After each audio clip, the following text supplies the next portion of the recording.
You know, when we have terms that are this close to each other, stateless and stateful firewalling, you know we got to know the similarities and differences for our exam.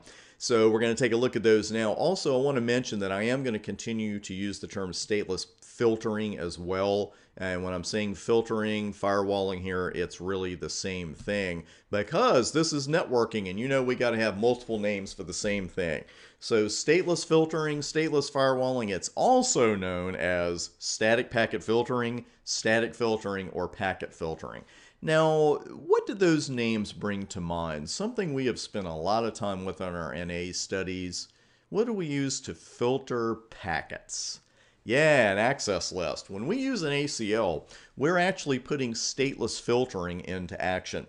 And your experience with ACLs to this point will tell you that it's common to filter packets based on any or all of the following, that being your source and destination IPs, your source and destination port numbers, and your protocol number. What your experience might not tell you is a group term that we use for these 5 particular values, and this is known as the 5-tuple. And it's the number 5 with a hyphen, T-U-P-L-E, the 5-tuple. Doesn't mean you have to use all 5 of them, but that is a term that we use for this group, and it's good to know that for your security exam in case you didn't bump into it during your NA studies.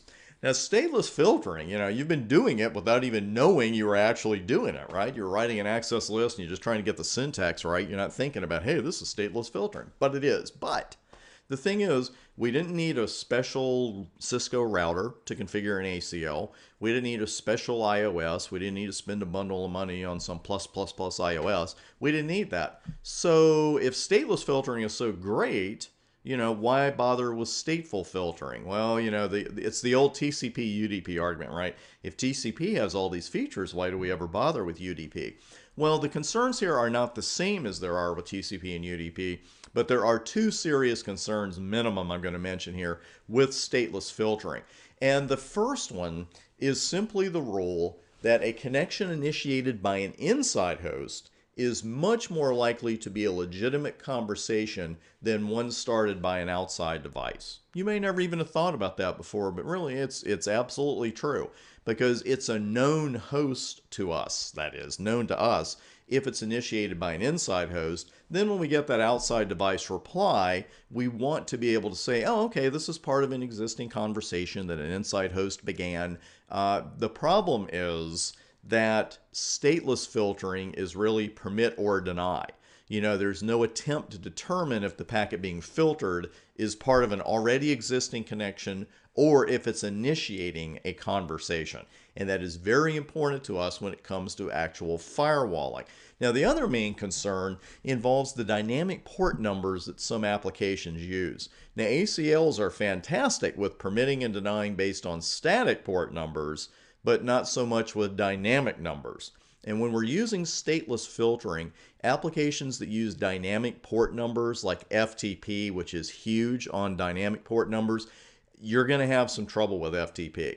And if you just put FTP firewall in Google or your favorite search engine, 7 of the first 10 replies are going to be something along the lines of, hey, I got this firewall running, I'm trying to get it, FTP running.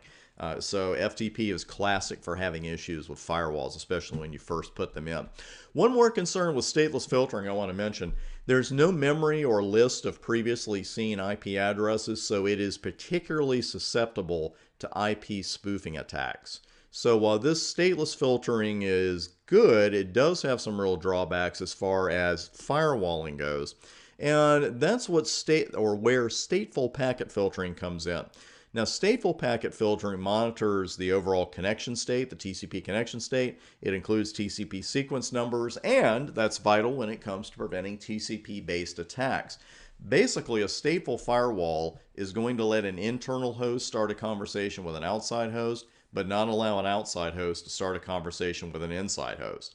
That's fine-tunable, but that's basically going to be the default for stateful firewalls. They're going to let inside hosts start a conversation, but they will not let outside hosts begin conversations. Now, how do they do this? How do they do this magic? Well, it's via a session table, also known as a state table. And as you'd expect, the contents of this table are dynamic. And I'm going to show you an example here. We'll come back to that screen. But I just want to show you a quick example of what a state table would look like. So we have a source IP, we've got a source port, then a destination IP. You see the destination port for all three of these connections. I won't insult you by telling you what that is because I know you know. And then there's a connection state of established. There are really two different ways for an entry to leave this table.